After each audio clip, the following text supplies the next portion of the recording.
Hey, welcome back. I thought I'd put together a quick video here, just going over my backpack loadout, what I'm taking out on trips these days. It's pretty much the same every trip, and my dog's gonna make an appearance there for you. So I've weighed everything individually, and then tallied it all up. The pack with everything in it, other than that water bottle sitting there, is just a hair under 31 pounds. 30 pounds, 15.2 ounces. Something to keep in mind when you're comparing pack weights to other people. You don't typically include certain things in what's considered the base pack weight. So your food, any consumables like gas, water, that stuff doesn't factor into your base pack weight. But that said, when I hit the trailhead, I know that there's going to be 31 pounds hanging off my back. So that's the number that matters to me. Over the course of 3 or 4 days, that'll dwindle as I eat the food. You'll shed a few pounds as you go. But, other than just a metric for comparison, base weight isn't all that useful in my opinion. What counts is, what you're strapping onto your back when you hit the trail. Just wanted to kind of throw that out there so you know how I approach the math. But let's get into it. So starting with the big item here, obviously, is the backpack itself. This is my go-to. It's Ether 60-liter backpack, Osprey. I'm actually getting ready to go out on a 4-day, 3-night trip here in a couple of days. You can certainly, if you pack more efficiently than I, you could probably run this thing out to a week, 8, maybe even 9 days, 60-liter pack. So really the limiting factor when it comes to pack size over extended trips, in my opinion, is food. Food tends to be bulky and just take up a lot of space in your pack. So there's that. But this is great for your average, 5-day sort of trip, 4 or 5 day sort of trip. That's the pack. Getting over to what do you sleep in then? You've seen this in, I want to say, pretty much all my videos. I have another tent, which I don't really use anymore. It's a 2-person tent. And again, I'm not really a gram counter, and I'm certainly no ultralighter, but I will throw some money at things where I can save a significant amount of weight. I'm not getting any younger. And obviously I'm hauling camera gear and stuff too. So where I can save some ounces, I'll consider throwing some money at that to make that happen. One of those places then was the tent itself. 2-person tent, at least the one I have from a long time ago. That thing weighs over 5 pounds. This is a Big Agnes Copper Spur UL1.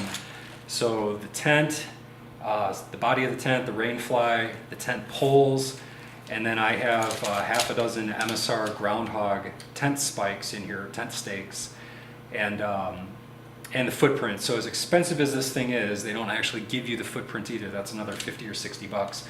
But it's super duper light, and in part it's light because it's made of pretty thin material. So to me, that footprint is worth the extra money.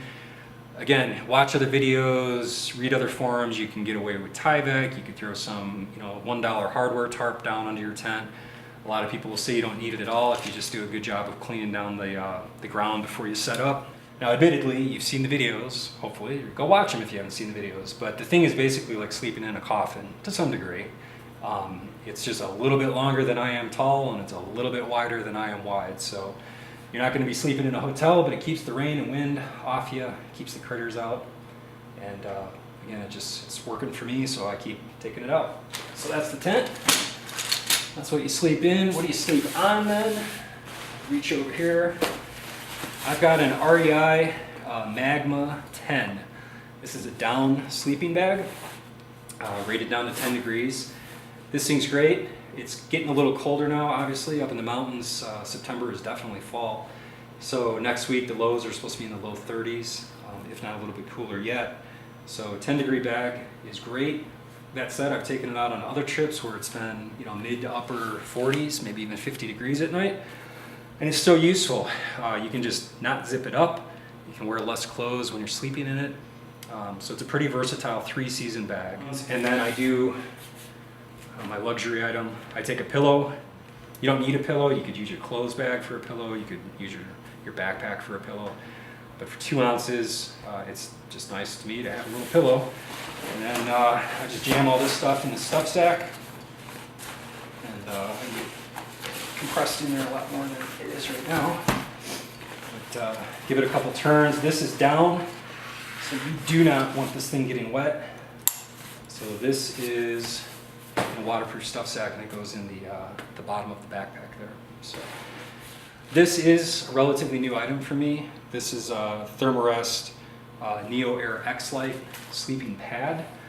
So I've had a therm-a-rest, I forget the name of it, the orange one. It's quite a bit heavier and thinner, but it's certainly durable. I've had it for years. It's sitting over there to my right.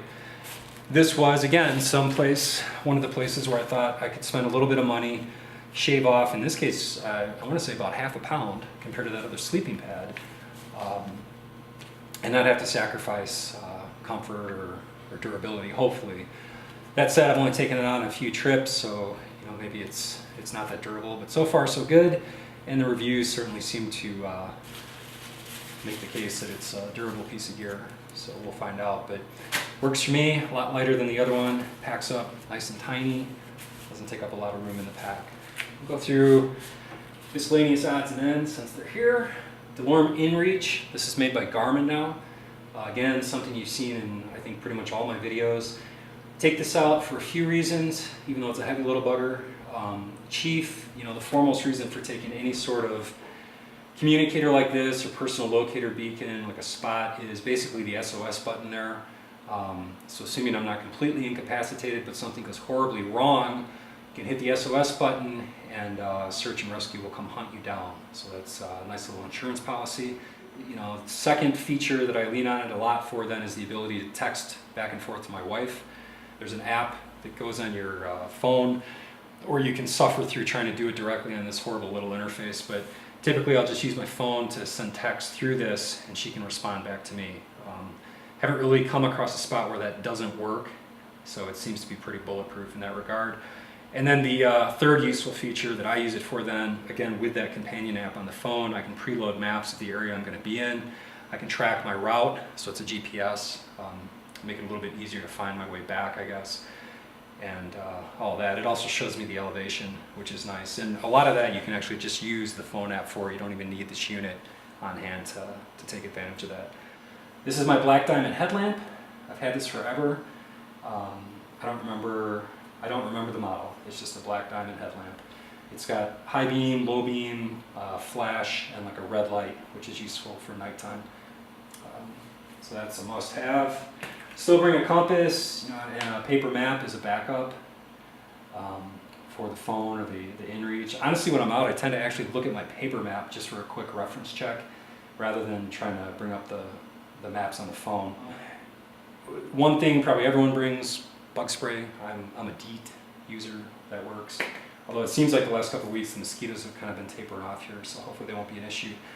And then a must-have for alpine backpacking, SPF 30 or more. From what I read, anything over SPF 30 is diminishing returns in a big way, but SPF 30 sunscreen, I bring this with, you will get roasted in no time. I've gotten sunburned through my shirt up at higher elevations on nice clear days, so again, this is a must-have. So a lot of that stuff ends up in the brain of the pack. The bug spray and the sunscreen I just stick in those otherwise useless waistband pockets. So other odds and ends, this is a first aid kit. You've probably seen this at REI, or I don't remember where I bought it, Erewhon maybe.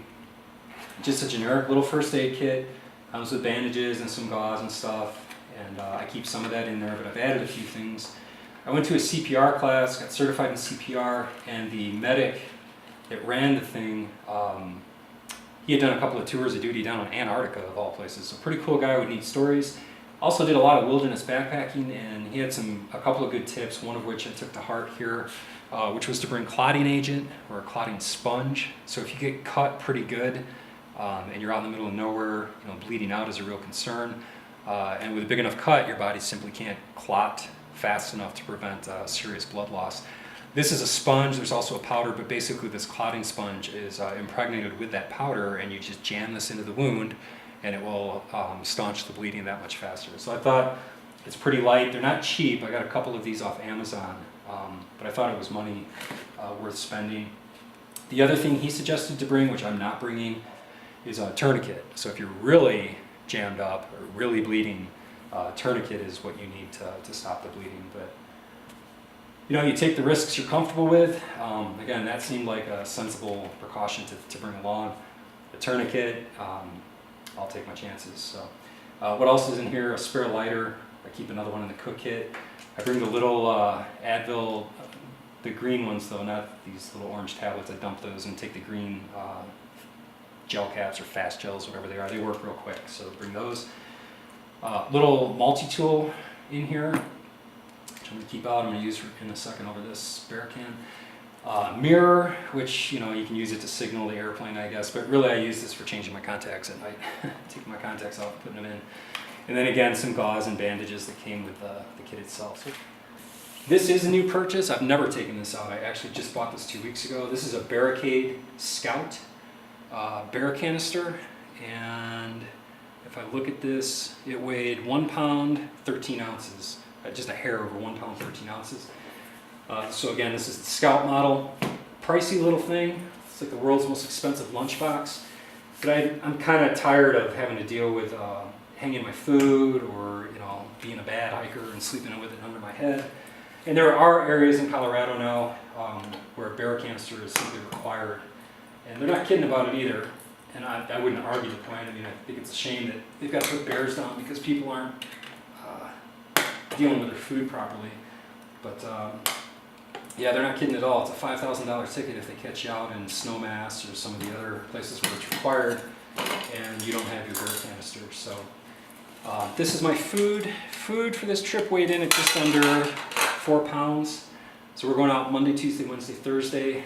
Nothing special. You've seen, again, in the other videos, I'm big on the freeze-dried dinners, assuming I'm even hungry enough to eat them. I am doing something a little different. Typically, I take the Quaker instant oatmeal for breakfast. That stuff's kind of been making my stomach feel weird the last few trips. I think it's because there's so much sugar in it or something. So I'm going to try, they've got like basically these oatmeal bars, which seem to have a little less sugar. See how that goes. Some other snack type of bars, and then a big old bag of trail mix. Again, with the trail mix, went with just a nut and dried fruit sort of deal instead of the usual stuff that has chocolate, chocolate bits, M&Ms, and all that. I don't know, I guess I'm getting older or something, but the sugar's really starting to bother me, so I'm just trying to kind of, or the refined sugars or whatever, so just trying to go a little healthier on the food. I mean, it's never quite junk food, but it's trail food. It's not the healthiest stuff to begin with. So, yeah, that's how the canister works. Basically, you've just got 3 little screws on here. You just turn them, and then the lid locks on. And assuming the bear doesn't get pissed and kick it off a cliff or something, everything should just be nice, safe, and secure in there. And they can't smash it like they can with one of the Ursack bags. One thing I didn't point out, some of the stinkier stuff in there is inside a smell-proof Ziploc bag, the OP sacks, OP sacks, lock sacks, whatever it is. Yeah, but that's it. So that's the food for the trip.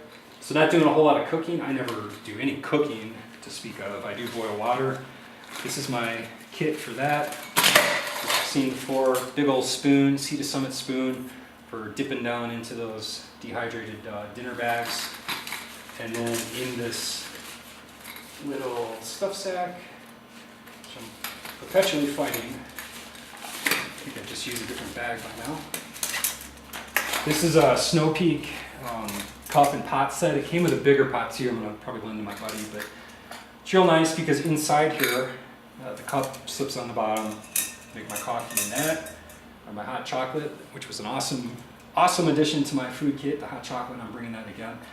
But inside here, you can fit most everything else. So another lighter. This is also a Snow Peak stove, like a little pocket rocket, their version of a pocket rocket. So this just screws onto a little tin of gas. So this is jet boil gas, but MSR gas, whatever, screws on top. These little feet fold out, and then your pot sets on top of there, and you just boil your water like so. So all nice and light and compact. And it fits wonderfully all inside this pot. I'll go over drinks. Pretty easy. I do probably what just about everyone else does these days, I think. I've got a Sawyer filter. And then I love these Evernew bags. These are better than the Sawyer bags in my opinion. A little easier to work with, more durable, 2-liter bag. You can get these off Amazon. Basically just fill this up with a couple of liters of dirty water. This screws onto the top of the bag, and then I sit there and let it filter into, in this case, my water bottle. Smart water bottles are nice if you get the ones with the, I forget what they call these, the sport lid or squeeze lid, whatever it is, because this can be used then to back flush the filter. If you have a Sawyer, you already know, but if you don't, these come with a big syringe. And when they get dirty and they don't filter as well or stop filtering completely, you use the syringe to shoot, force water backwards through the filter to knock out the particles and debris that are jamming the thing up. So you can do the same with this, and that's one less thing to have to carry. So makes your water bottle a dual use item.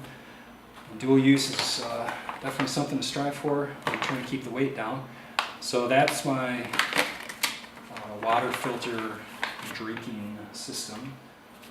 Toiletries, I'm bringing a lot more toilet paper than I normally would, but bring some toilet paper, rip the cardboard out of the middle so you can flatten it down. I used to have an ultralight, like titanium spade or whatever, to dig a hole to poop in, which you need something. But that thing sucked. It was impossible to work with. If the ground had any sort of roots or rocks in it, you just end up sliding your hand down it and cutting yourself all the time. Not worth the weight saving. So there's an example of spending money on something to save weight where it wasn't worth it at all. Just these orange, ugly, what does this say? Coghlan's trowel. It's plastic. It weighs not much more than that titanium thing. It's got a nice, big, smooth handle. It's sturdy. And you can get some leverage when you're out there in the mountains or wherever you're at, the forest, fighting through roots and trying to dig a proper sized, proper depth cat hole to do your business in. So no excuse for you if you bought a shitty trowel and you're scraping some 3-inch hole and then throwing a rock over the top. That's bad. You're doing it wrong. So carry something a little bit bigger and do it right. What else is in here? I've got the Sea to Summit pack towel, a little camp towel for washing up. I don't mind getting stinky out in the woods, so that's about the extent of any sort of bathing material right there. Just find a lake or a river, get my face wet, wipe off my upper body with the towel. I wear contacts. I'm pretty much blind without them. So contact kit with some extra solution. I do have a tiny little thing of hand sanitizer, just because I am reaching into my eyes. A bit of toothpaste, travel size toothbrush. There's a tiny little thing of deodorant in there. That Ziploc bag with the toothpaste and the deodorant goes in the bear canister too at night, or will. So, all right. So that's the toiletries. We went over the miscellaneous clothes. This is certainly an area you could save some weight. I used to have a super light pair of camp shoes, but they were also really uncomfortable. So these are like some $30, $40 Dr. Scholl's flip-flops with memory foam cool fit. Whatever, they're super comfortable, cheap enough where I don't mind taking them out in the field. And really the only downside is they're a pound all on their own. So I bring a hat and gloves. Gloves mainly for the morning when I'm trying to take pictures and stuff. My fingers get all stiff because it's so cold out. The hat, that's a mummy bag, but I toss and turn all night, so I have a hard time keeping my head in the mummy hood. So a hat is very useful, whether you're bald or not. If you wear a hat at night, it keeps a lot of the heat from escaping just through the top of your head, basically.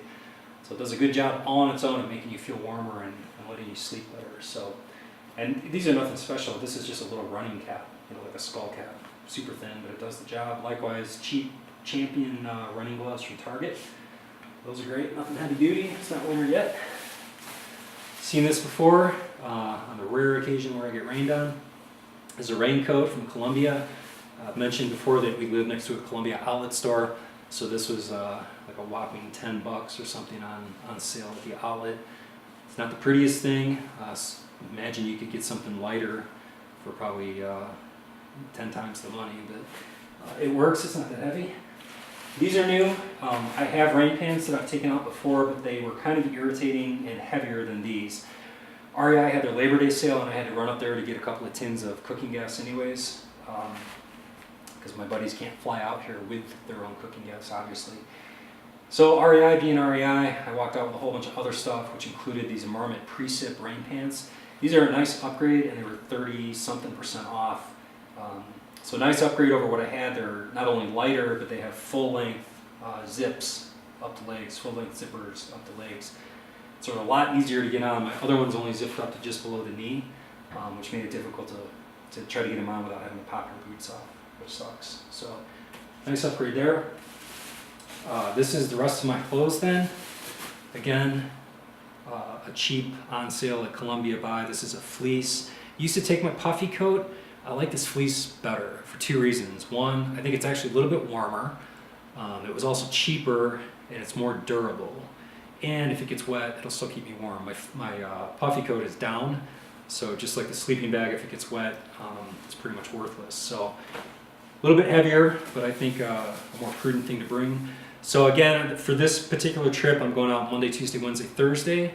I'll be wearing, obviously, clothes when I hit the trailhead.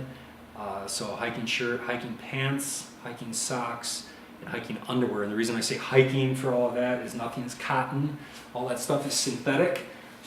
So even the the cheap stuff here and the stuff we'll go over here is none of this is cotton. And I do think that's a pretty good rule of thumb if you can avoid it. Don't wear cotton. I actually did once and I didn't get wet, but just from sweating into it, the clothing got damp. And it just stayed damp, and it was really kind of miserable in the evening when it got cool. I had on like cotton pants, so that sort of sucked. But sometimes you got to be stubborn and learn your lessons the hard way. So wearing in all that for a 4-day trip, I'm bringing one extra shirt because eventually my shirt will get so stinky that I can't stand it. So I'll have a change of shirt. And these are cool, K-U-H-L, cool Kohl brand shirts. Again, caught them on sale. Super durable. I wear these all the time. I probably wear these once every weekend actually. I have 2 of them and we go day hiking usually Saturday and Sunday if I'm not out on my own. So these get worn a lot and I've had no problems with them. These are the ex officio underwear. So I'll again wear one in and bring a spare pair. These are the ones that advertise you can wear them for 6 weeks without washing them. So if you do that, please stay far away from me. But so spare pair of underwear, spare shirt, one extra pair of hiking socks. This is definitely a do-it-your-way sort of thing, the socks. A lot of people will bring a pair of socks per day and maybe even a spare pair. Your feet obviously are pretty important. You don't want to get them jacked up when you're out in the middle of nowhere for days on end. But 2 pair, the one I wear in and an extra has worked for me. I can either alternate them every other day and wash them out in between, or just wear them for a couple of days and then swap them out, but that's good enough. Electronics. I think I mentioned earlier I'm at 7 or maybe just under 8 pounds on the camera, so that's the camera itself, which I'm filming with right now. This lightweight tripod, an Anchor battery pack, which I can recharge my camera batteries with via this doodad, and then I bring a spare battery in addition to the one that's in the camera, and then a couple of extra memory cards. So at night, to try to preserve battery life. Oh, and I can also obviously charge my cell phone and that alarm unit off this. It's worked out well. All of this then I just toss into the clothing bag and into the sleeping bag it goes with me, so that I can keep the stuff warm with my body heat at night to try to get a little extra life out of those batteries. Most of this other stuff, this is arguably things I need quicker access to, certainly the rain gear, maybe not the hat and gloves, but nonetheless, I tend to just jam this stuff in the brain or at least in the top of the pack. So I think I've covered everything there. Throw this knife back where it belongs before I realize it's sitting in my basement when I'm out on the trail. Yeah, so that's my standard loadout. What I'm going to do now then is I'll just pack it all up like I would normally pack it up, do the old fast forward trick on the video, but you can at least see how it all gets put together. Again, it's all rule of thumb, right? There's no backcountry police that come ticket you if you aren't packed correctly, but you can certainly make it easier on yourself if you do kind of follow some common sense rules. Most backpacks have a spot at the bottom for your sleeping bag. And usually, again, with all of this, the more money you throw at this stuff, the less it weighs. That's pretty much how it works. But usually your sleeping bag is going to be a heavier item. So most backpacks will have a compartment at the bottom specifically for your sleeping bag. At that point, a lot of this stuff is lighter than most, right? So again, I have thrown some money at certain pieces to try to get try to save a little weight. So a lot of people would say throw your tent in next. Well, if your tent weighs 5 or 6 pounds, yeah, you want to try to keep that weight down low and towards your body, so it's not up at the top of the pack and you're wobbling around like a weeble wobble out there. So that would be pretty good. But in my case, I've got a 2-pound bear canister and close to 4 pounds of food, so that's certainly my next heaviest item. So I'm going to stick that I'll probably stick my clothes in the bottom. That carries some weight too, and that'll be a little bit of a cushion for that bear can. So I'll probably do sleeping bag in the bottom, and then my clothes, and then that food canister. And after that, I like to have my tent up top because it's the first thing I'm going to need when I reach camp and I want to get set up. And at that point, it's just random stuff's going in where it fits. So let me get to that here.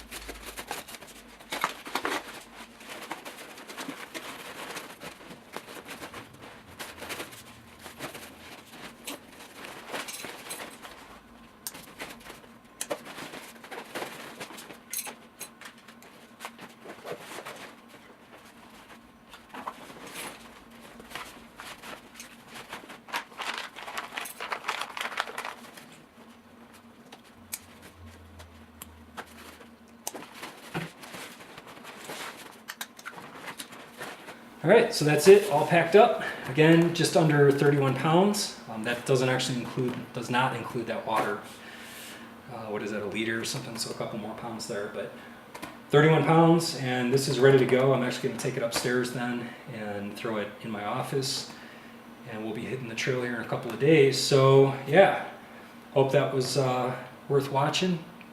Gave you some insight at least into how I do it, maybe give you some ideas for your own trips, how to pack. But keep an eye out. Should have that video out in the next week or two. The trip up to the Rewa Wilderness in Colorado. Me and a couple of buddies. As always, thanks for watching. Check out my other videos, and I will see you soon.